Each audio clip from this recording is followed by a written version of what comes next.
Hello everyone, welcome to Civilite. मैं हूं अंकित गोयल और आज के इस लेक्चर में हम लोग बात करेंगे हमारे अगले टॉपिक कंप्रेशन मेंबर के बारे में। ये टॉपिक उतना ही इम्पोर्टेंट है जितना कि टेंशन मेंबर। ओके, सो यहाँ से थ्योरेटिकल क्वेश्चंस आपके ऑब्जेक्टिव पॉइंट ऑफ व्यू से पूछे जाते हैं, बाकी यहाँ से डिज़ाइनिंग नहीं पूछा जाता है। So that is why no need to worry about it. Okay, so हम लोग कॉन्सेप्ट के साथ ये सारे जो टॉपिक्स हैं डिटेल्ड रिवीजन सीरीज में डिस्कस करेंगे। Okay, so before starting the lecture I would like to tell you there is an channel on the Telegram that you can join by typing IES Civils. Here you can get all the job notifications that is issued by the government of India or the state government, whatever the department that is releasing the notifications. Okay, and you can get the civil engineering content or many more interesting things. Okay, so let's begin with the lecture. So first of all I will tell you compression member. Okay, what are the compression member? Compression member simply you can understand here, if there is some member, here you are dealing with the compressive loading over this member, then you can say this member will be the compression member. Compressive loading means यहाँ पर आप compressive force apply कर रहे हो, compressive force apply कर रहे हो, इसको प्रेस करने की कोशिश कर रहे हो। ठीक है, तो ये मेंबर आपका कहलाएगा कंप्रेशन मेंबर। ओके, तो इसी तरह से हम लोग जो कंप्रेसिव मेंबर्स हैं इनके से हम लोग डील करेंगे। तो सिंपली मैं आपको बताना चाहूँगा जो कंप्रेशन मेंबर्स हैं that are columns, struts, or you can say lacing system in the steel structure and battens. These member deals with the compressive loading. Okay, तो यहाँ पर हम लोग ये सारे कंप्रेशन मेंबर से डील करने वाले हैं। ओके, कॉलम्स, लेसिंग और बैटन से। तो ये डिटेल्ड रिवीजन सीरीज है, तो हम लोग सारे के सारे objects revision point of view से कंप्लीट करेंगे यहाँ पर। Okay, so let's begin with the basics. Okay, slenderness ratio की बात करूंगा मैं। स्लेंडरनेस रेशियो होता है आपका, it is the ratio of effective length to the corresponding radius of gyration. Radius of gyration, ठीक है, मैं आपको बताऊंगा रेडियस ऑफ गायरेशन क्या होता है। ठीक है, बाकी सारी चीज़ें हम लोग डिटेल में डिस्कस करेंगे। तो let's see here, effective length to the least radius of gyration. यहाँ पर जो रेडियस ऑफ गायरेशन की वैल्यू है लीस्ट करके लेते हैं, there is an reason. R minimum करके लेते हैं, वो मैं आपको बाद में बताऊंगा। सबसे पहले देखते हैं यहाँ पर स्लेंडरनेस रेशियो, इसको हम लोग डिनोट करते हैं लैम्डा से, और इसका जो फॉर्मूला होता है LE/R। LE denotes what? LE denotes what? Effective length, effective length of member, right. और इफेक्टिव लेंथ कैलकुलेट करने के लिए हम लोग डील करते हैं K इंटू L से। L is the original length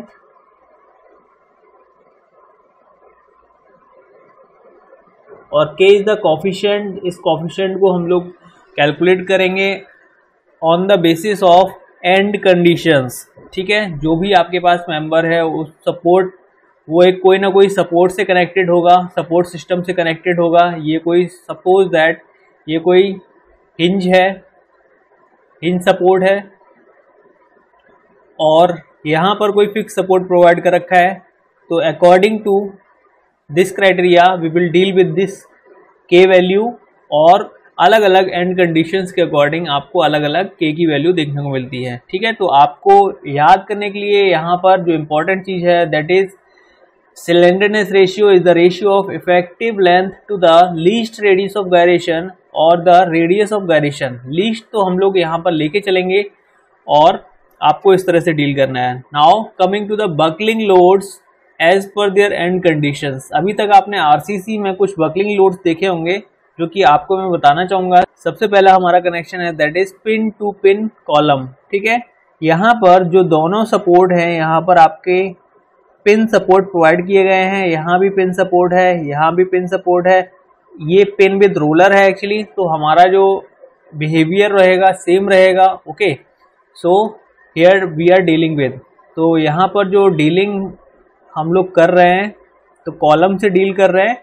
तो कॉलम है, कॉलम के ऊपर आप कोई कंप्रेसिव लोड अप्लाई कर रहे हो, ठीक है। कॉलम के ऊपर स्टील कॉलम है, इसके ऊपर कंप्रेसिव लोड अप्लाई कर रहे हो, तो आपका ओरिजिनल लेंथ L है इस कॉलम का। After application of load there will be some effective length होगी, क्योंकि ये यहाँ पर क्या हो रहा है, कॉलम बकल कर रहा है, तो बकल के बाद आपको एक अलग से लेंथ देखने को मिलेगी, that will be the effective length. Suppose that मैं आपको बताना चाहूँगा कि कोई यहाँ पर फिक्स सपोर्ट प्रोवाइड किया गया है, ठीक है। ये कोई आपके पास फिक्स सपोर्ट है, इस फिक्स सपोर्ट के बाद आपने लगाया इसके ऊपर कंप्रेसिव लोड, और यहाँ पर आएगा एक रिएक्शन फोर्स, और ये है आपका कंप्रेसिव फोर्स, ठीक है। अब जब आप लोड अप्लाई करोगे, क्योंकि ये लेंथ में कॉलम है तो that is why you will see some buckling like this. तो जो आपने बकलिंग देखी है, इस बकलिंग के बाद आपको कोई एक इफेक्टिव देखने को मिलेगी, ठीक है। अब यहाँ पर जो लेंथ है, ये जो लेंथ आपको यहाँ से यहाँ तक काउंट करनी है, that length is called effective length, ठीक है। टोटल लेंथ सपोज दैट आपका L था, और यहाँ पर आपको इफेक्टिव लेंथ L इफेक्टिव देखने को मिल रहा है। तो L इफेक्टिव मतलब यहाँ पर कुछ ये लेंथ कम हो गई है, राइट। सो L इफेक्टिव पिन कनेक्शन के केस में आपके पास जो लेंथ मिलेगी L मिलेगी, ठीक है। तो यहाँ पर ये K का वैल्यू कितना रहेगा, 1 रहेगा always. Okay, now coming to the fix support, ठीक है। Fix support fix with the free end condition. Okay, तो आप देखोगे जब आप लोड अप्लाई करोगे तो ये फ्रीली इस डायरेक्शन में, लेटरल डायरेक्शन में मूव कर जाएगा। तो ये जो कंडीशन बनेगी कुछ इस तरह से बनेगी, तो that will be the double to the L, ठीक है। L इफेक्टिव जो होगा that will be equal to 2L। तो आपका यहाँ पर K का वैल्यू कितना हो जाएगा, 2 हो जाएगा। यहाँ पर आपका 1 हो जाएगा, यहाँ पर फैक्टर कितना आ रहा है, 2 आ रहा है, that is why it is 2। और यहाँ पर जो फिक्स और ये फिक्स की कंडीशन दे रखी है, तो यहाँ पर ये जो इफेक्टिव लेंथ है हाफ हो जाएगी। ओके, जैसा कि मैंने यहाँ पर बताया था, L effective will be the half of L, ठीक है। L effective will be half of L, so L effective will be 0.5 times of L, so K का वैल्यू कितना हो जाएगा, 0.5। ओके, यहाँ पर similarly fix with pin connection देखते हैं। फिक्स विद पिन कनेक्शन में आपको देखने को मिलेगा, फिक्स के बाद आपको यहाँ से जो एंड लेंथ मिलेगी, ओके, और ये that will be up to the pin support. Okay, तो ये रहेगा आपका कुछ इस तरह से, या फिर इसको L/√2 की भी बोलते हो आप, L/√2 भी बोलते हो। तो ये आपका फाइनली वैल्यू K का आ जाएगा, दैट इज 0.699, और यू कैन से 0.70, ठीक है। दोनों आप किसी भी तरह से आप डील कर सकते हो। तो फाइनली आपको जो डील करना है, इन वैल्यू से डील करना है। K का वैल्यू जो है, K का वैल्यू पिन कनेक्शन के लिए कितना हो जाएगा, 1, फिक्स फ्री के लिए कितना हो जाएगा, 2, फिक्स के लिए कितना हो जाएगा, 0.5, और फिक्स पिन के लिए कितना हो जाएगा, 0.70। ओके, तो इसी की तरह से आपका जो क्रिपलिंग लोड है that will be effective.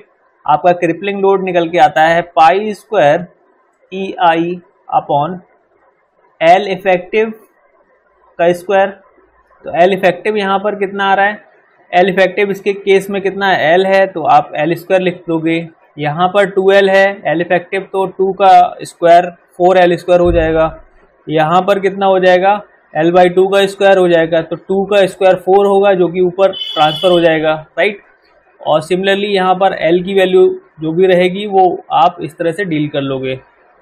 Okay, तो √2 का जो स्क्वायर होगा वो आप फाइनली L/√2 है, तो ये ऊपर ट्रांसफ़र हो जाएगा, तो ये यहाँ पर 2 आ गया, राइट। तो in that way you can memorise all of these things. Okay, now coming to the radius of gyration. देखो, सबसे इम्पॉर्टेंट चीज़ है, मैं आपको अभी बताऊंगा रेडियस ऑफ गायरेशन में वैल्यू जो है आर की वो मिनिमम क्यों लेके चलते हैं वो मैं आपको बताऊंगा अभी, लेकिन सबसे पहले समझ लो ये रेडियस ऑफ गायरेशन होता क्या है। ठीक है, रेडियस ऑफ गायरेशन का मतलब ये है, suppose there is an I section, ये जो रेड शेप में आप कोई सेक्शन देख रहे हो that is I section. Okay, अब आई सेक्शन को आप इस पॉइंट के about, there is some centroid point CG है, इस पॉइंट के अबाउट आप कोई रोटेट करा रहे हो, इसको रोटेट कराओगे तो इसकी जो आउटर एज है, ये जो पॉइंट देख रहे हो, ये जो पॉइंट देख रहे हो, ये जो पॉइंट देख रहे हो, इसकी आउटर एज के अराउंड आप जब इसको रोटेट कराओगे परफेक्टली तो आपको एक सर्किल बनता हुआ दिखेगा। ठीक है, सर्किल बनता हुआ दिखेगा। ये सर्किल ही आपका एक तरह से आपका जो गायरेशन है उसको जनरेट करने में हेल्प करता है। ठीक है, इसी को हम लोग बोलते हैं रेडियस ऑफ गायरेशन, और रेडियस ऑफ गायरेशन की जो वैल्यू है इसी CG पॉइंट से आपके आउटर सर्किल तक की जो डिस्टेंस है ये कहलाती है आपकी रेडियस ऑफ गायरेशन। अब यहाँ पर हम क्या कर रहे हैं, इसको हम लोग किसके अबाउट रोटेट करा रहे हैं, एक्स एक्सिस के अबाउट रोटेट करा रहे हैं। ठीक है, दिस इज एक्स एक्सिस, इसके अबाउट रोटेट करा रहे हैं, इसके अबाउट रोटेट करा रहे हैं। रोटेट कराते वक्त तो ये जो वैल्यू निकल के आएगी that will B RXX। Okay, similarly हम इसको जो भी आपके पास आई सेक्शन है इसको आप Y एक्सिस के अबाउट रोटेट कराओ, ये आपकी कोई Y एक्सिस है। ठीक है, ये Y एक्सिस है, इसके अबाउट रोटेट कराओ। इस तरह से आपके हाथ में जो भी चीज़ है उसको आप घुमा करके देखो तो आपके जो चीज़ आप हाथ में पकड़े हुए हो, ठीक है, तो उस चीज़ को आप रोटेट कराओगे तो आउटर एज के अबाउट आपको एक सर्किल बनता हुआ दिखेगा। वो सर्किल का सेंट्रॉइड से जो डिस्टेंस होगा दैट विल बी RYY। ठीक है, तो इन दैट केस ये क्या हो जाएगा, आपका radius of gyration about Y axis. ठीक है, Y एक्सिस के अबाउट लेके चल रहे हो तो इस तरह से हमें RXX मिल गया और RYY मिल गया। ठीक है, तो आप मुझे ये चीज़ बता सकते हो कि which value is higher here. आपको मुझे ये बताना है RXX ज़्यादा होगा या RYY ज़्यादा होगा। यहाँ पर मैं आपको क्लियरली बता सकता हूँ कि ये जो वैल्यू है दैट इज़ हायर, ये आपकी सपोज दैट 100 है। ठीक है, तो 100 है तो 100 के केस में आपको वैल्यू जो है ज़्यादा मिलेगी। सपोज और फ्लेंज के अबाउट जब आप रोटेट कराओगे ये वैल्यू सपोज दैट 50 है। ठीक है, तो रोटेट कराओगे तो ये RYY का वैल्यू जो है वो कम मिलेगा आपको, तो RXX will be greater then RYY। ठीक है, ये आपको हमेशा देखने को मिलेगा ज़्यादातर केसेस में, क्योंकि आपका जो सेक्शन है वो इसी तरह से डिज़ाइन किया जाता है। सपोज ये 50 है, ये आपका 100 है, ये फ्लेंज का वैल्यू 50 है, तो आप 50 के अराउंड रोटेट कराओगे तो आपको वैल्यू हमेशा कम मिलेगी एज़ कम्पेयर टू द 100 की रोटेशन। यहाँ से आपको 100 के अबाउट रोटेट कराओगे RXX मिलेगा और 50 के अबाउट रोटेट कराओगे RYY मिलेगा। समझ में आ रही बात? तो आपको यहाँ से RXX और RYY की वैल्यूज़ मिल गई, और जिसमें आप जानते हो, यहाँ से समझ चुके हो कि RXX का वैल्यू आपका ज़्यादा होगा। Clear everyone? अब मैं आपको R मिनिमम की कहानी बताऊँगा, लेकिन थोड़ा सा पेशेंस रखना आप। Okay, now coming to the next, effective length of the prismatic compression members. यहाँ पर जो आपके पास मेंबर्स होते हैं वो आपके प्रिज्मेटिक मेंबर्स होते हैं। IS 800-2007 कोड के अकॉर्डिंग आपको यहाँ पर कुछ एंड कंडीशंस दे रखी हैं, उन एंड कंडीशंस से हमें डील करना है। उनके अकॉर्डिंग आपको अलग अलग कंडीशंस के लिए अलग अलग आपको इफेक्टिव लेंथ के लिए वैल्यू दे रखी है। L इफेक्टिव क्या होता है, K इंटू L। तो यहाँ पर अलग अलग एंड कंडीशंस के अकॉर्डिंग K की वैल्यू दे रखी है, फैक्टर दे रखा है ये। ठीक है, ये जो वैल्यू दे रखी है तो आपको यहाँ पर इस वैल्यू से डील करना है, फाइनली इस वैल्यू से डील करना है। ओके, जो कि आपको मैंने अभी बताया था, held in position and restrained against rotation.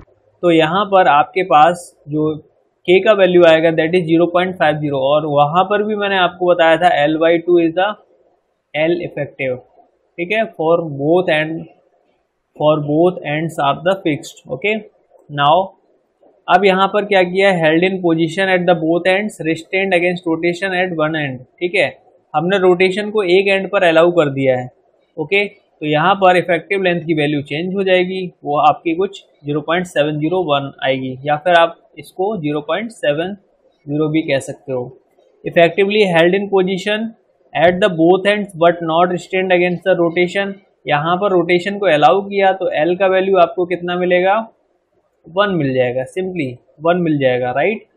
तो in that way you need to memorise all of the things, क्योंकि आपको जब क्वेश्चन दिया जाएगा तो आपको यही कंडीशन दे रखी है, there is some column that is restrained against rotation and held in position at the both ends, so you need to apply the effective length according to the condition. Okay, effective, अगला वाला देखते हैं, effectively held in position and restrained against rotation at the one end and at the other restrained against rotation but not held in position. In that way you need to provide L equals to 1 into L, ठीक है, 1 into L, ये भी 1 into L रहेगा, ये L E है। Okay, similarly you can deal with all of the values. Now coming to the next, designing of compression members, right? तो यहाँ पर डिजाइन कंप्रेसिव लोड कैलकुलेट करेंगे first of all, then after design compressive load में हम लोग multiply करेंगे। देखो हमें पता होता है load equals to stress into area, stress into area, right. तो FCD is the design compressive stress, design compressive stress जो कि हमें कैलकुलेट करना होगा, और A effective is the effective area, ठीक है। डिजाइन कंप्रेसिव स्ट्रेस हम लोग कैलकुलेट करेंगे बकलिंग क्लासेस के बेसिस पे। हमारे पास कुछ बकलिंग क्लासेस होती हैं जो कि मैं अभी बताऊंगा, ठीक है। जैसे आपके पास कोई आई सेक्शन है, ठीक है, इस आई सेक्शन को सॉल्व करने के लिए आप देखोगे कुछ बकलिंग कर्व दे रखा है। बकलिंग, ये एक्चुअली बकलिंग क्लास को इंडिकेट करता है, बकलिंग क्लास को इंडिकेट करेगा। तो यहाँ से कुछ हम वैल्यूज को कैलकुलेट करेंगे। यहाँ पर सबसे पहले थिकनेस ऑफ फ्लेंज देखेंगे, थिकनेस ऑफ फ्लेंज ये B है, this is total height of the section. So सबसे पहले हम लोग देखेंगे thickness of flange that is lesser than और इक्वल टू 40 mm। जो मेंबर दे रखा होगा, suppose that this member is given to you, और आपको इसकी जो थिकनेस है that is given to you 35, ठीक है, 35 गिवन है। तो अगर ये क्राइटेरिया आपको फुलफिल हो रहा है तो आप यहाँ पर दो वैल्यू चेक करोगे, बकलिंग अबाउट एक्स एक्सिस, ये जेड यहाँ पर जो है एक्स की तरह से शो कर रहे हैं हम, और वाई तो वाई है ही है, ठीक है। जेड जनरली हम वाई से represent, let's see here, Z को जनरली कहीं कहीं एक्स एक्सिस की तरह से भी शो करते हैं और वाई को वाई एक्सिस की तरह से शो करते ही करते हैं, राइट। तो जेड को कहीं कहीं एक्स से शो किया गया, there is nothing to bother about it. तो एक्स और वाई हो गया, और इसके लिए हम लोग ए और बी बकलिंग क्लास सॉल्व करेंगे। जैसे आपके पास बकलिंग क्लास वाई और जेड कैलकुलेट करना है, जेड मतलब एक्स कैलकुलेट करना है, तो आपको यहाँ पर कैलकुलेट करना होगा आर एक्स एक्स और आर वाई वाई। तो आर एक्स एक्स में वैल्यू देखो, आर वाई वाई में वैल्यू देखो, जो मिनिमम वैल्यू होगी उसको आप कंसीडर कर लोगे, ठीक है। मिनिमम कैसे कंसीडर कर लोगे, क्यों कर लोगे, मैं आपको बताता हूँ। क्योंकि आपको यहाँ पर कैलकुलेट करना होता है क्या, लैम्डा का वैल्यू। लैम्डा इक्वल टू होता है के एल अपॉन आर, आर होता है यहाँ पर मिनिमम वैल्यू। मिनिमम क्यों होता है, क्योंकि यहाँ पर जो लैम्डा का वैल्यू है, लैम्डा का वैल्यू आपको बताएगा कि आपका एफसीडी कितना होगा, एफसीडी कितना होगा, ठीक है। कैसे बताएगा, देखिए यहाँ पर देखो, ये है आपका एफ वाई, राइट, और ये है आपका लैम्डा, लैम्डा के एल अपॉन आर लिखा हुआ है, लैम्डा है। तो जैसे जैसे आप देख रहे होगे लैम्डा का वैल्यू बढ़ रहा है, इंक्रीज हो रहा है, 10, 20, 30, 40, 50, ठीक है। तो आप जैसे एफ वाई, जनरली हम एफ वाई 250 के लिए 250 एमपीए के लिए कैलकुलेट करते हैं, तो 250 के लिए आप देख लो यहाँ पर। तो वैल्यू आप क्या देख रहे हो, जैसे आपके पास लैम्डा का वैल्यू 90 है, लैम्डा इज टू 90, ठीक है, नॉट डिग्री एक्चुअली।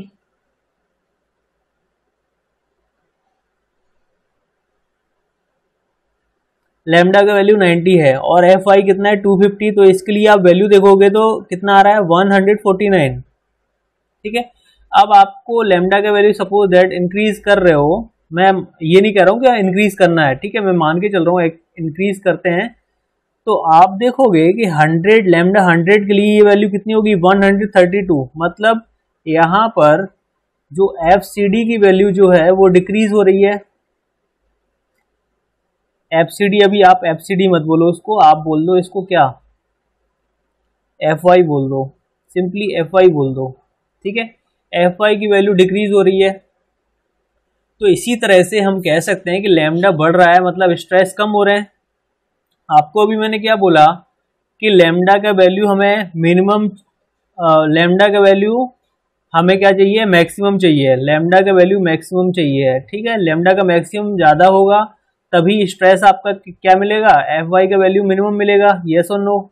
और लैम्डा का वैल्यू मैक्सिमम कैसे मिलेगा, जब आप यहाँ पर आर मिनिमम पुट करोगे, येस और नो, आर मिनिमम पुट करोगे तभी तो आपको लैम्डा का वैल्यू मैक्सिमम मिलेगा, और लैम्डा मैक्सिमम होगा तो एफ वाई का वैल्यू जो है मिनिमम मिलेगा। और इसी के साथ आप जब एफ सी डी का वैल्यू मिनिमम पुट करोगे इनटू यहाँ पर एरिया का मल्टीप्लाई करोगे तो आपको यहाँ पर जो स्ट्रेंथ मिलेगी, स्ट्रेंथ मिलेगी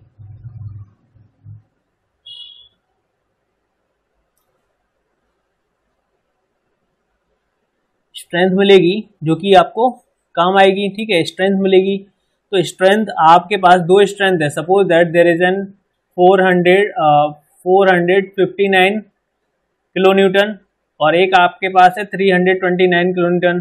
तो आप यहाँ पर दोनों स्ट्रेंथ में से कौन सी स्ट्रेंथ कंसीडर करोगे, you will consider this strength. Actually इस लोड पर ही आपका जो स्ट्रक्चर है वो फेल हो जा रहा है, तो आप इसको क्या मान लोगे, डिजाइन स्ट्रेंथ। ये बात समझ में आ रही है आपको, इसको आप क्या मान लोगे, डिजाइन स्ट्रेंथ। तो आपको मैंने ये बोला है कि आर की वैल्यू आप मिनिमम रखोगे, राइट। आर की वैल्यू मिनिमम कब होगी, जब R Y Y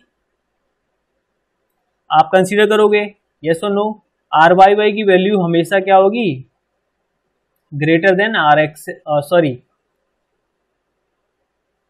are Y Y की वैल्यू हमेशा क्या होगी, मिनिमम होगी, राइट। आर वाई वाई जो है मिनिमम होगा ऑलवेज, जब तक कि उसको हमने क्या किया है, उसको बिल्टअप नहीं बनाया। बिल्टअप सेक्शन मतलब इसके अंदर कोई और हमने प्लेट्स वगैरह ऐड नहीं की हैं, राइट। यहाँ पर हम लोग रोल्ड सेक्शन के लिए बात कर रहे हैं, रोल्ड सेक्शन की बात कर रहे हैं, यहाँ पर लिखा हुआ है रोल्ड सेक्शन। तो आप, आई होप आपको समझ में आया हुआ है इतना।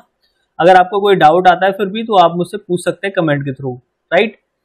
तो मैंने आपको यहाँ पर दो चीज़ें बताई हैं, वाई और जेड। तो इसमें बकलिंग क्लास ए और बी चूज कर लोगे तो बकलिंग क्लास जो भी होगा उसके लिए आप यहाँ पर कर्व देखोगे। यहाँ पर ये जो कर्व है दैट इज आई एस, ये आई एस 800 2007 कर्व दे रखा है और ये पेज नंबर 40 है। पेज नंबर 41 पर आप देखोगे बकलिंग क्लास बी के लिए दे रखा है, पेज नंबर 42 पर बकलिंग क्लास सी के लिए दे रखा है। जो भी बकलिंग क्लास आपका होगा उसके अकॉर्डिंग आप चूज करोगे और आप यहाँ से एफ वाई का वैल्यू कैलकुलेट करोगे और यहाँ से आप एफ सी डी कैलकुलेट करोगे। In that way you will calculate all of the parameters here, right. तो मैंने आपको बता दिया है कि आर मिनिमम कंसीडरेशन का रीजन क्या है, ओके, और आपको डिजाइन कंप्रेसिव लोड कैसे कैलकुलेट करना है। All of these things I have discussed to you, ठीक है। The formula is PD equals to FCD into A effective, right. Now coming to the next, एक आपके पास बकलिंग क्लास होता है। देखो बकलिंग क्लास समझते हैं, बकलिंग क्लास के बारे में तो बात कर ली है कैसे क्या लेते हैं, लेकिन कॉन्सेप्ट क्या है एक्चुअली ये समझ लो। तो आप कोई स्ट्रक्चर लेके चल रहे हो, स्ट्रक्चरल मेंबर, और स्ट्रक्चरल मेंबर में आपने एक सिंपली सपोर्टेड बीम लिया है। सिंपली सपोर्टेड बीम के ऊपर आपने कोई लोड अप्लाई किया था जिसकी वजह से आपका मूवमेंट कॉज हो रहा है। इस मूवमेंट की वजह से आपका ये कर्व ड्रॉ होकर के आया, ठीक है। जैसा कि हम लोग प्लास्टिक एनालिसिस में पढ़ते थे और उस प्लास्टिक एनालिसिस में हमने देखा था कि एक idealised elasto plastic curve generate होकर के आता था, ठीक है, ये दिस टाइप ऑफ कर्व, ठीक है। तो वही है एक्चुअली यहाँ पर पूरा का पूरा जो प्लास्टिक एनालिसिस हमने पढ़ा है वो मूवमेंट बेसिस पर पूरी एनालिसिस करते हैं, ठीक है। वो मूवमेंट बेसिस पर सारी एनालिसिस है। This is M, this is also m, right. So यहाँ पर एक ऐसी वैल्यू आएगी जब आप वैल्यू लोड की बढ़ाते जाओगे तो एक ऐसी वैल्यू आएगी जब आप देखोगे प्लास्टिक हिंज क्रिएट हो जाएगी, ठीक है, प्लास्टिक हिंज क्रिएट हो जाएगी और इस प्लास्टिक हिंज पर जो मूवमेंट होगा that will be equal to the plastic movement. तो हम लोड बढ़ाते बढ़ाते प्लास्टिक मूवमेंट को रीच कर रहे हैं, ठीक है, और there is something value that is my, जो हम लोग इन दिस प्रोसेस हम लोग गेन करते हैं, राइट। तो सबसे पहले जब आप देखते हो एक कर्व देखने को मिलता है that is before the yielding, right. तो आप इसको बोलोगे क्लास 4, ठीक है, क्लास 4 बोलोगे। उल्टी तरफ से हम लोग इसको काउंट कर रहे हैं, सिलेंडर सेक्शन होता है ये। सिलेंडर सेक्शन का मतलब ये होता है कि यहाँ पर जो मूवमेंट का वैल्यू होगा that is lesser then the my, ठीक है, that is lesser then the my, ठीक है, और जो स्ट्रेसेस होंगे that stresses will be lesser then the fy, yes और नो, क्योंकि यहाँ पर स्ट्रेसेस ही जनरेट होंगे। जब आप लोड की बात करोगे तो स्ट्रेसेस कंसीडर करोगे, तो यहाँ पर आप देख रहे हो f is lesser then the fy, तो आपको यहाँ पर क्लास 4 मिला that is cylinder section. Okay, now after further increasing of load you will see here there is another value that is called semi compact section of class 3, ठीक है, class 3 आपको मिलेगा। That is यहाँ पर आपने देखा कि जो यील्डिंग की वैल्यू है वो बढ़ गई है, जो m का वैल्यू है that is greater than the my, ठीक है, मूवमेंट का वैल्यू इंक्रीज हो गया that is larger than the my। तो आप देखोगे कि यहाँ पर जो रिजर्व स्ट्रेंथ है, प्लास्टिक रीजन में जो रिजर्व स्ट्रेंथ थी वो आपने यूटिलाइज करना स्टार्ट कर दिया है। आप इस कर्व में इस लिमिट को आप क्रॉस कर चुके हो। अब यहाँ पर क्या है, प्लास्टिक रीजन है, तो यहाँ पर जब आप लिमिट को रीच कर चुके हो, आफ्टर आप किसी इस पॉइंट पर पहुँचे हो, सपोज दैट आप इस पॉइंट पर पहुँचे हो, तो मैंने आपको बताया है कि इस पॉइंट पर जब तक आप पहुँचोगे तब तक जो फाइबर्स हैं यील्ड कर चुके होंगे, तो कुछ फाइबर्स आपके यील्ड कर जाएंगे, तो आपकी यहाँ पर जो वैल्यू है fy रीच कर जाएगी कुछ फाइबर्स की इतनी डेप्थ तक, ठीक है। Then after you will see here after increase of load आपको एक कॉम्पैक्ट सेक्शन मिलेगा जिसमें सेक्शन एक तरह से कॉम्पैक्टेड शो होता है, राइट। और यहाँ पर ये आपका कंडीशन कहलाता है क्लास 2, जब आपका जो फाइबर्स है प्लास्टिक हिंज क्रिएट करने वाला होता है, जो सेक्शन है प्लास्टिक हिंज क्रिएट करने वाला ही होता है, उस समय पर हम स्ट्रेसेस को रिकॉर्ड करते हैं और ये सेक्शन कहलाता है कॉम्पैक्टेड सेक्शन, ठीक है। जब आपका ये सेक्शन प्लास्टिक हिंज क्रिएट कर देता है, ठीक है, और आपके फ्रैक्चर स्टेट पर पहुंच जाएगा, तो यहाँ पर आपका जो सेक्शन है ये कहलाएगा आपका प्लास्टिक सेक्शन, ठीक है, और यहाँ पर एक फॉर्म होगी एक hinge that is called plastic hinge, और यहाँ पर जो मूवमेंट की वैल्यू होगी that is equal to the plastic movement, ठीक है। तो ये कहलाएगा आपका प्लास्टिक सेक्शन और जिसको हम लोग बोलते हैं क्लास 1, ठीक है, क्लास 1। तो ये हैं आपकी बकलिंग क्लासेस। बकलिंग क्लासेस कौन कौन सी है, सिलेंडर, सेमी कॉम्पैक्ट, कॉम्पैक्ट और plastic. Okay, now coming to the buckling class जो सेलेक्ट, ये मैंने आपको बता दिया है। सपोज दैट चैनल सेक्शन है, चैनल सेक्शन के लिए आप बकलिंग क्लास सी के लिए चेक करोगे। आपको क्या करना है, सिंपली 42 नंबर पेज पर जाना है। Now you will check here the buckling class for the C curve, right, C type of curve. Here the channel section is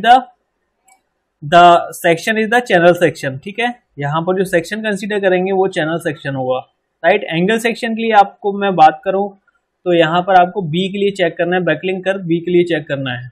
okay, now coming to the other sections, hollow sections हैं आपके पास। तो hollow sections के लिए यहाँ पर अब hot rolled है, cold formed है, जनरली जो भी है उसके अकॉर्डिंग आप चूज कर लोगे, ठीक है। तो ये आपका डिजाइनिंग का पार्ट है, जब आप डिजाइन करोगे उसमें ये सब चीजें पूछी जाती हैं, तो no need to bother about it. लेकिन आपको यहाँ पर एक चीज याद रखनी है, ये जो क्राइटेरिया है ये याद रखो, ठीक है, that is important for the objective point of view.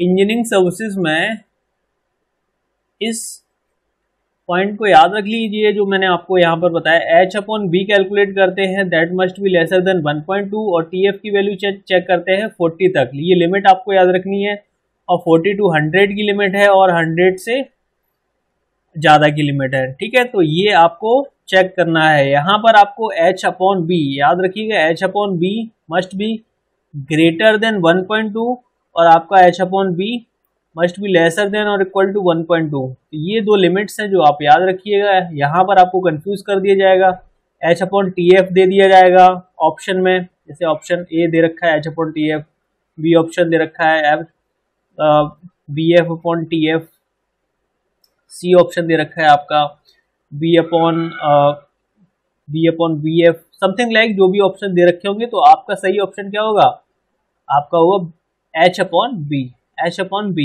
for the buckling class selected. Okay, shape of the section on the basis of shape of the section.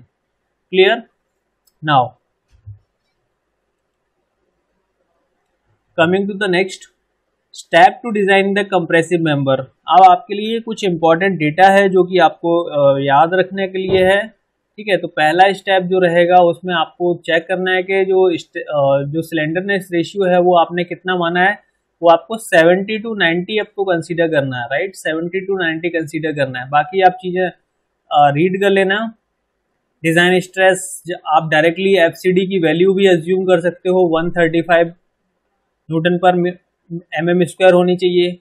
Angle straight के लिए आपको ये जो वैल्यू दे रखी है 110 टू 130 होने चाहिए। Okay, तो इस तरह से आपको सारी वैल्यूज़ को याद करना है। लेकिन आप लैम्डा का वैल्यू 70 टू 90 कंसीडर करना है। क्यों कंसीडर करना है ये मैं आपको डिटेल्ड क्लासेस में बताता हूँ। यहाँ पर रिवीजन क्लास है, that is why I will not discuss here. Now coming to the second point, effective sectional area. Effective sectional area A equal to हो जाएगा P D upon F C D, P D upon F C D. Design load हमने ये वही formula लगाया है जो कि मैंने आपको प्रीवियसली बताया था, that is P D equals to F C D into A effective. तो यहाँ पर हमें सपोज दैट एरिया कैलकुलेट करना है, क्योंकि हमें सबसे पहले इफेक्टिव एरिया कैलकुलेट करना होता है। जब आप डिज़ाइन करोगे तो डिज़ाइन ऐसे नहीं करने लगोगे, आपको सबसे पहले एक सेक्शन कंसीडर करना होगा। सेक्शन कंसीडर करने के लिए आपको यहाँ पर एरिया चाहिए होगा।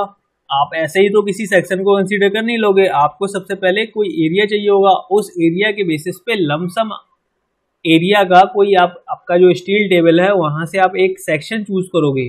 देन आफ्टर उसकी एनालिसिस करोगे कि ये जो आपके डिज़ाइन रिक्वायरमेंट्स है, जैसे कि ये लोड अप्लाई हो रहा है तो इस लोड के अंडर में ये आ रहा है, ये लोड उतना रजिस्ट कर पा रहा है या नहीं कर पा रहा है। अगर वो फेल हो रहा है या उसके स्ट्रेसेस कम आ रहे हैं या लोड कम आ रहा है तो आप उसका कंसिडरेशन करोगे, अदरवाइज आप उसको रिवाइज करोगे, जो डिजाइनिंग है उसको रिवाइज करोगे। तो यहाँ पर इफेक्टिव एरिया कंसीडर करोगे। इफेक्टिव एरिया अपॉन क्या हो जाएगा, ये P D upon F C D, load upon stress. ठीक है, तो यहाँ से आपको पी डी की वैल्यू मिल जाएगी, यहाँ से आपको इफेक्टिव एरिया मिल जाएगा। ये आपको वैल्यू जो आपको दे रखी होगी, राइट। डिजाइन कंप्रेसिव स्ट्रेस आप किसकी हेल्प से कैलकुलेट करोगे, लैम्डा की हेल्प से कैलकुलेट करोगे। ठीक है, अगर आपको डायरेक्टली कंसीडर करना है तो ये आप वैल्यू कंसीडर कर सकते हो, राइट।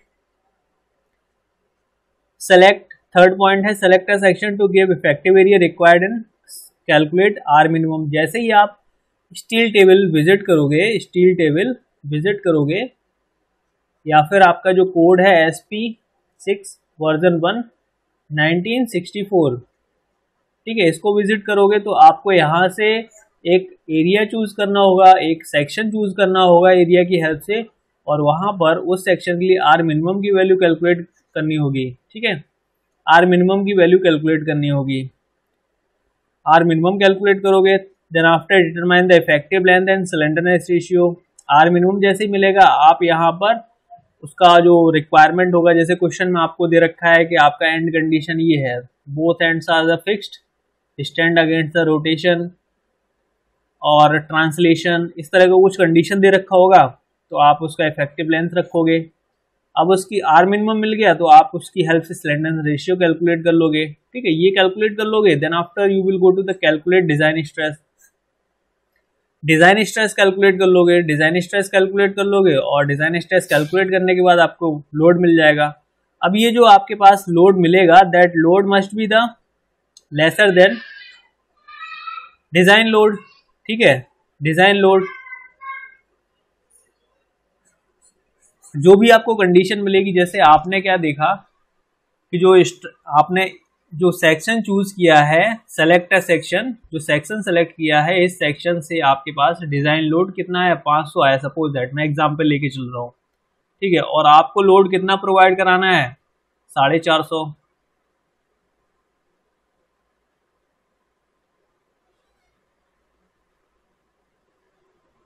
आपको लोड कितना प्रोवाइड कराना है, 450। तो ये आपका सेक्शन कैसा हो जाएगा, सेफ हो जाएगा, कोई दिक्कत नहीं है। अगर ये लोड की वैल्यू इस लोड को एक्सीड कर जाती है तो आप इस सेक्शन को रिवाइज करोगे, मतलब आप क्या करोगे, यहाँ पर दूसरा सेक्शन चूज करोगे on the basis of area, और आप उसकी डिजाइनिंग को रिवाइज करके सेफली अप्लाइड लोड को कैलकुलेट करोगे। ठीक है, मतलब सेफ लोड को आपको कैलकुलेट करना है और इसकी डिजाइनिंग कंप्लीट हो जाएगी। Okay, now coming to the lacing system. Lacing system, जैसे आपके पास कोई कॉलम है, ये आपके पास मेन कॉलम है, ये भी आपके पास मेन कॉलम है, इन दो मेन कॉलम को आप प्रोवाइड करा रहे हो। लेसिंग सिस्टम जनरली तब प्रोवाइड कराते हैं जब आपके पास लोडिंग कैसी होती है, हैवी लोडिंग होती है। ठीक है, और आपको कोई बिल्ट अप मेंबर यूज करना होता है, बिल्ट अप मेंबर यूज करना होता है। जैसे आपके पास कोई एक रोल्ड आई सेक्शन है, रोल्ड आई सेक्शन को आपने वर्टिकली प्लेस किया, इसकी कैपेसिटी सपोज दैट कितनी है, 400 किलोन्यूटन, लेकिन आपको कितना लोड प्रोवाइड कराना है, 4000 किलोन्यूटन लोड प्रोवाइड कराना है। तो आप क्या करोगे, आप ऐसे ही कई एक सेक्शन प्रोवाइड कराओगे, जैसे आप कोई हैवी सेक्शन कंसीडर कर लोगे आई, और दोनों को मिला करके एक बिल्टअप सेक्शन बना लोगे। ठीक है, कोई दो आई सेक्शन ले लिए आपने, और उन दो आई सेक्शन की हेल्प से आपने कनेक्शन बना दिया। ठीक है, तो इसी तरह से यहाँ पर कोई एक आई सेक्शन ये है, कोई एक आई सेक्शन ये है, और दोनों आई सेक्शन की हेल्प से आप यहाँ पर लोडिंग को कैरी कर रहे हो। तो दोनों को अपनी पोजीशन में, दोनों सेक्शन को अपनी पोजीशन में होल्ड कराने के लिए जो रिक्वायरमेंट होती है एक सिस्टम की, उनको बोलते हैं लेसिंग और बैटन सिस्टम। ठीक है, तो ये आपका बैटन है और ये है आपका लेसिंग सिस्टम। ठीक है, ओके, तो compressive member, as a compressive member आप कोई सेक्शन जो आप कंसीडर कर रहे हो, ठीक है, सेक्शन कंसीडर कर रहे हो, तो simply as a compression member I will suggest you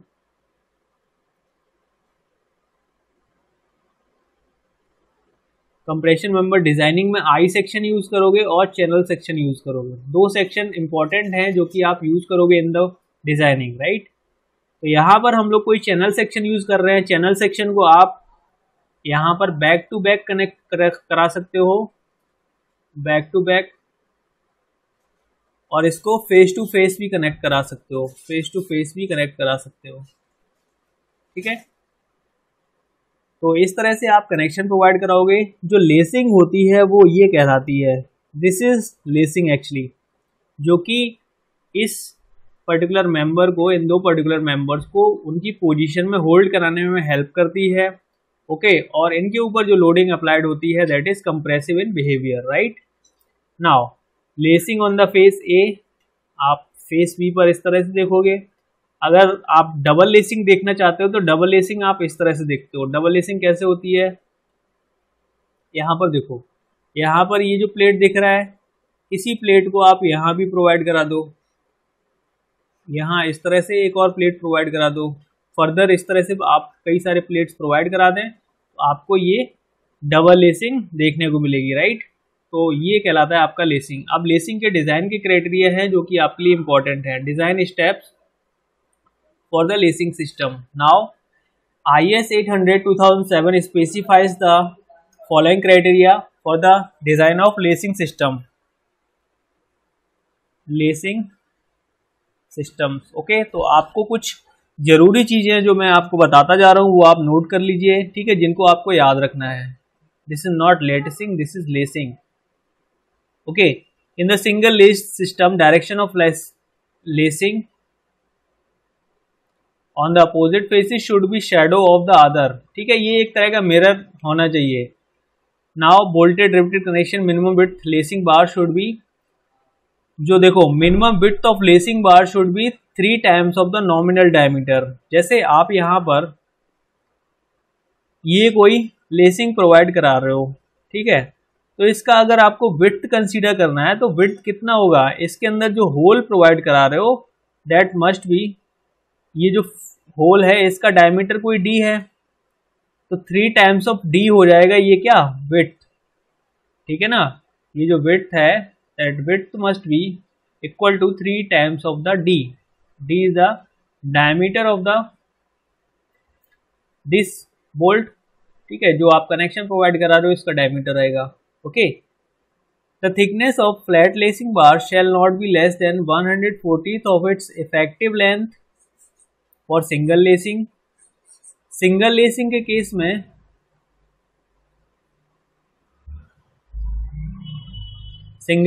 case में आपको यहां पर 1/40 इंटू एल इफेक्टिव लेके चलना है आपको। क्या, थिकनेस ऑफ लेसिंग। ठीक है, अभी हमने क्या कैलकुलेट किया था, विड्थ कैलकुलेट किया था, थिकनेस अब कैलकुलेट हो गया है। थिकनेस के बाद हम लोग आगे भी लेंथ वगैरह कैलकुलेट करेंगे। तो सिंगल लेसिंग के लिए कितना है 140 और 160 हो जाएगा आपका डबल लेसिंग के लिए। क्या हो जाएगा, thickness of the lacing. Clear है, थिकनेस सिंगल लेसिंग के लिए याद रखो, सबसे ज़्यादा इंपॉर्टेंट चीज़ मैं बता रहा हूँ यहाँ पर 1/40 हो जाएगा आपका effective length for the single lacing और 1/60 हो जाएगा आपका effective length for the double lacing. ठीक है, this is nothing but the thickness of the lacing, right. Now अब यहाँ पर जो एंगल है लेसिंग बार का, एंगल कितना होना चाहिए, 10 degree, not less than 10 degree और not more than the 70 degree. यहाँ पर जो एंगल है, एंगल कहाँ से, ये यहाँ से एंगल होना चाहिए। ठीक है, 10 डिग्री टू 70 डिग्री। क्लियर है, ये जो एंगल है यहाँ से लेकर के यहाँ तक कितना होना चाहिए, 10 degree to 70 degree. 10 degree to 70 degree याद रहेगा, 10 से 70। चलो अब यहाँ पर R Y Y must be greater than R Z Z. R Y Y must be greater than the R Z Z. यहाँ पर फंडा क्या हो रहा है, मैंने आपको पिछले स्लाइड में मैंने ये बताया था कि जो आर वाई वाई होगा वो मिनिमम होगा आर जेड जेड से। मिनिमम बताया था ना, क्यों बताया था, क्योंकि वहां पर जो सिंगल मेंबर था वो सिंगल मेंबर था। यहाँ पर कई सारे मेंबर्स हम लोग यूज कर रहे हैं। यहाँ पर जो यूज किया जा रहा है वो क्या है, बिल्ट अप मेंबर यूज किया जा रहा है। ठीक है, और जैसे कि मैंने अभी बताया है आपको कि ये क्या है, आपका चैनल सेक्शन है, ये भी क्या है, आपका चैनल सेक्शन है। इसको आप एक प्लेट से कनेक्ट कराओगे, आप इसको वर्टिकली आप पुट करोगे, इसको वर्टिकली खड़ा करके रख दोगे। ठीक है, और इसके साथ इसी प्लेट में आप प्रोवाइड कराओगे क्या, लेसिंग और बैटन। इसी में आप प्रोवाइड कराओगे लेसिंग और बैटन। तो यहाँ पर ये जो बिल्टअप सेक्शन है, बिल्टअप सेक्शन का यहाँ पर जो रेडियस ऑफ वेरिएशन है वो वाई एक्सिस में बढ़ जाता है। ठीक है, वाई एक्सिस में बढ़ जाएगा। यहाँ पर क्या था, सिंगल सेक्शन था इसलिए आर वाई वाई की वैल्यू कम थी। यहाँ पर बिल्टअप सेक्शन है, that is why I Y Y की वैल्यू आपकी बढ़ जाएगी और you can say R Y Y की वैल्यू बढ़ जाएगी। ठीक है, मोमेंट ऑफ इनर्शिया बढ़ेगा तभी तो आपका यहाँ पर आर का वैल्यू बढ़ेगा। Okay, now coming to the यहाँ पर maximum spacing of lacing bar shall be such that maximum slender ratio main member between consecutive lacing connection not greater than 50। ठीक है, जो सिलेंडर रेशियो की वैल्यू है वो आपकी मैक्सिमम कितनी 50 होनी चाहिए, इससे ज़्यादा नहीं होनी चाहिए, और 0.7 times the most unfavourable slender ratio of the member as a whole. ठीक है, 0.7 टाइम्स आप लेके चलोगे इसको। Clear? Now coming to the next, the lacing shall be designed. अब यहाँ पर एक चीज समझ लो, जब आप इसको डिजाइन करते हो तो यहाँ पर आपको लेटरल लोड भी फेस करने होते हैं इस कनेक्शन के ऊपर। यहाँ पर हर एक कनेक्शन पर लेटरल लोड अप्लाइड होता है, उन्हीं लेटरल लोड की यहाँ पर बात कर रहे हैं, राइट। तो लेसिंग सेल भी design to resist transverse shear, ये जो है ट्रांसवर्स शियर है at any point in the member equal to least of 2.5% of axial force.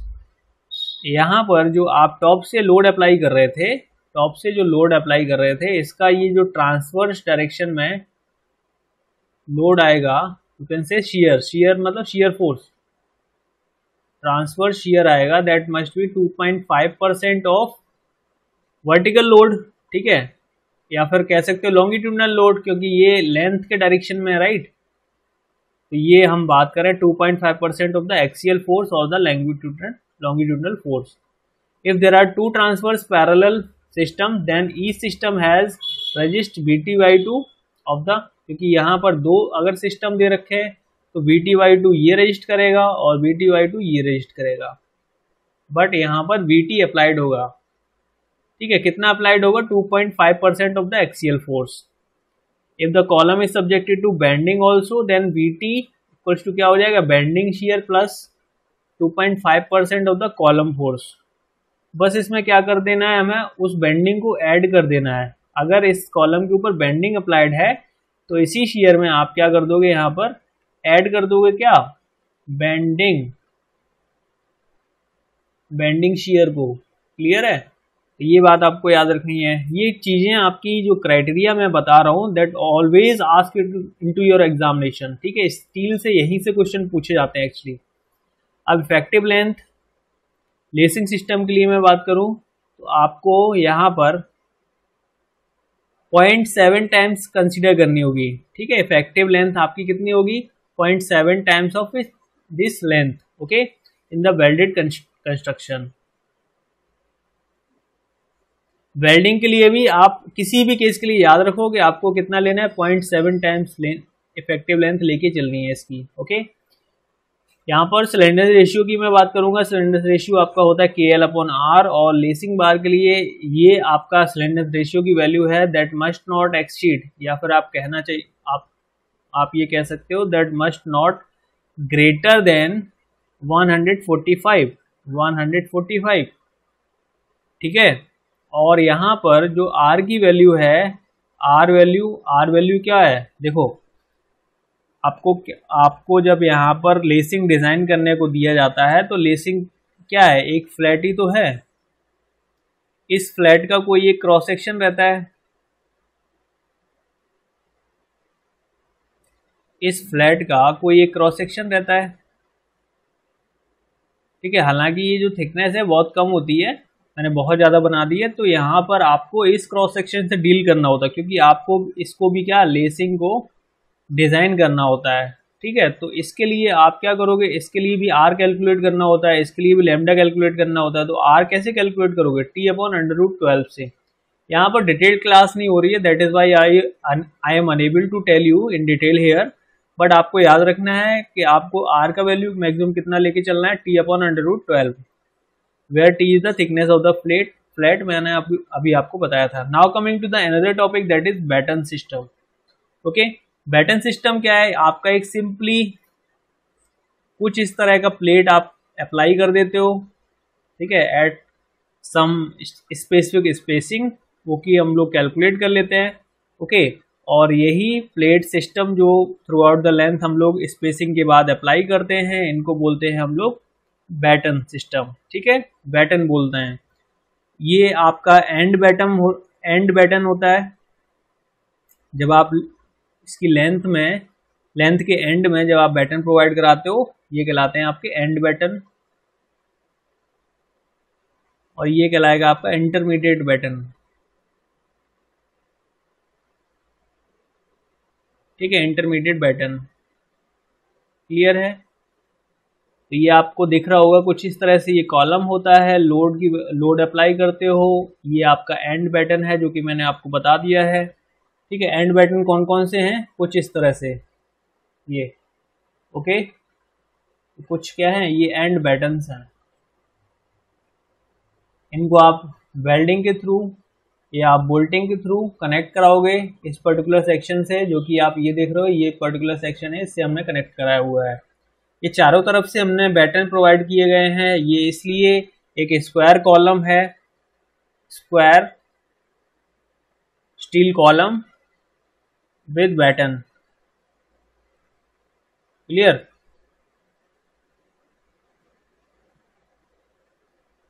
और ये आपका जो कोई इंटरमीडिएट डिस्टेंस पर आपको बैटन प्रोवाइड किया गया है, इंटरमीडिएट बैटन कहलाएगा, ओके, क्लियर बात है। सिमिलरली हम लोग यहाँ पर जो चैनल सेक्शन प्रोवाइड करा रहे हैं, ये है आपका बैक टू बैक, ये है आपका फेस टू फेस, क्लियर। तो आई होप इतनी बात क्लियर होगी। अब हम लोग देखते हैं क्राइटेरिया, ओके, हम लोग इन सब चीज़ों को कैसे प्रोवाइड कराएं। हर एक चीज़ को प्रोवाइड कराने का एक तरीका है, एक डिज़ाइन है उसका, और उसी डिज़ाइन को हमें स्ट्रक्चर कंस्ट्रक्शन में फॉलो करना होता है, जिससे कि हमारा स्ट्रक्चर ज़्यादा से ज़्यादा लोड कैरी कर पाए, सुटेबल हो और ड्यूरेबल हो, ठीक है, और सेफ हो। फाइनली हमें सेफ्टी, इकोनॉमी और ड्यूरेबिलिटी पे फोकस करना होता है। Now coming to the design steps. Slenderness ratio आपको यहाँ पर लेके रखना है 1.1 टाइम्स, क्या है, effective slenderness ratio of batten column shall be taken as 1.1 times of the maximum actual slenderness ratio.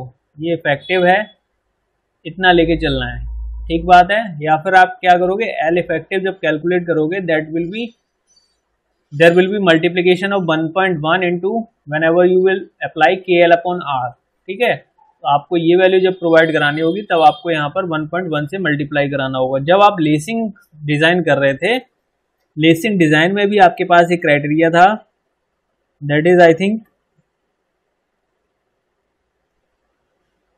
Not given here, but I will tell you. जब आप एल इफेक्टिव यहाँ पर लेके चलते, तो you have to increase into the slenderness ratio, that must B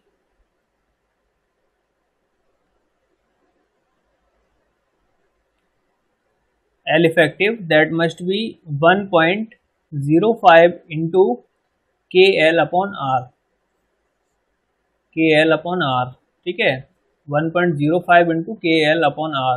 मतलब यहाँ पर हमने क्या किया, 5% इंक्रीज कर दिया है, ओके, 5% इंक्रीज कर दिया है। नाउ हम लोग अगले क्राइटेरिया की बात करते हैं।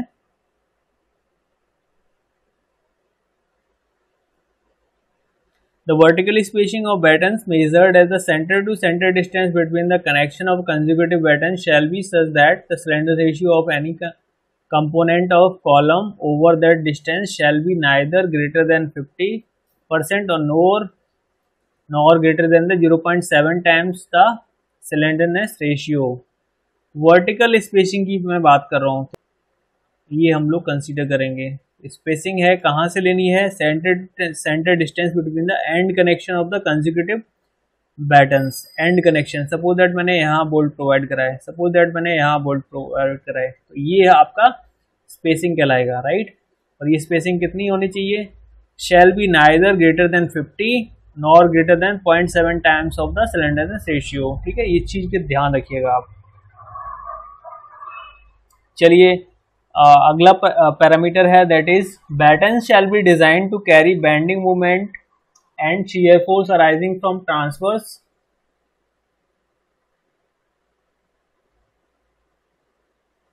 ट्रांसवर्स शियर फोर्स, ये आपका शियर होगा, shear force be equal to 2.5% of the total axial force. मैंने आपको बताया था ये जो ट्रांसवर्स शियर है 2.5% ऑफ क्या लेके चलोगे, ये आपका जो वर्टिकल लोड था, इसको मैं बोलूँगा कॉलम लोड, ठीक है। Now fourth point is, in the case of column are subjected to movement तो यहाँ पर क्या हो जाएगा, बेंडिंग स्ट्रेस, मैंने क्या बताया था, bending shear, not stress, bending shear plus 2.5% of column load. ठीक है, ये आप पुट करोगे किस केस के लिए, ये फोर्थ वाला जो केस है इसके लिए। The design shear, fifth point में पढ़ रहा हूँ, the design shear and movements for the batten plates given by the BT into C upon n, BT into C upon 2n। ठीक है, तो ये आपको ईच कनेक्शन के लिए रखना है, आप 2 डिवाइड करके रखोगे। Okay, so in that way you can calculate. B आपका क्या है, ट्रांसफर शियर। C क्या है आपका, distance between centre to centre battens longitudinally. Number of parallel planes। S is the minimum transverse distance between center of the fastener connecting battens to the main member। मैंने आपको already बता रखा है। Now coming to the 6th step, the effective depth of the end batten।